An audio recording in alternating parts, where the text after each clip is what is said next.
చంద్రబాబు నాయుడు గారి ఆధ్వర్యంలో నడిచే ఇన్వెస్టిగేషన్ రిపోర్టు, చంద్రబాబు నాయుడు ఆధ్వర్యంలో నడిచినటువంటి ప్రభుత్వ అధికారిగా ఉన్నటువంటి ఆయన ముఖ్యమంత్రిగా ఉన్నప్పుడు జరిగినటువంటి ఇన్వెస్టిగేషన్ రిపోర్ట్లో తేలింది ఏంటి అంటే, ముగ్గురు నిందితులు కలిసి ఆ అమ్మాయిని రేప్ చేశారు అని ఛార్జ్ షీట్ ఫైల్ చేశారు. ఎప్పుడు ఫైల్ చేశారు? ఈ ఆగస్టు 2018లో ఫైల్ చేశారు. విత్ 9 monthsలో ఫైల్ చేశారు. ఇప్పుడు పవన్ కళ్యాణ్ గారు ఏం చెప్తున్నాడు?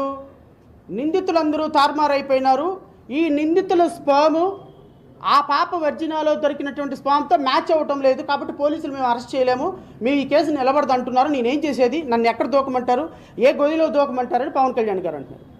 నేనేమంటానంటే, గత ప్రభుత్వంలో పోలీసుల్ని, అంటే 2017-18లో ఛార్జ్షీట్ ఫైల్ చేసిన పోలీసుల్ని, నీకు DNA మ్యాచ్ కానప్పుడు వీళ్ళ ముగ్గురే నిందితులని మీరు ఎలా ఛార్జ్షీట్ ఫైల్ చేశారు? నెంబర్ 1. నెంబర్ 2, ఒకవేళ వాళ్ళ ముగ్గురు నిందితులు కాకపోతే సంబడి హ్యాస్ రేప్, ఎవరో ఒకళ్ళు ఆ పాపను రేప్ చేసి ఉండాలి కదా. ఆ రేప్ చేసిన వ్యక్తులు ఎవరు ఫైండ్ అవుట్ చేయమని CBI ఇప్పుడు. That is what my craving. మేము అడుగుతున్నది అది.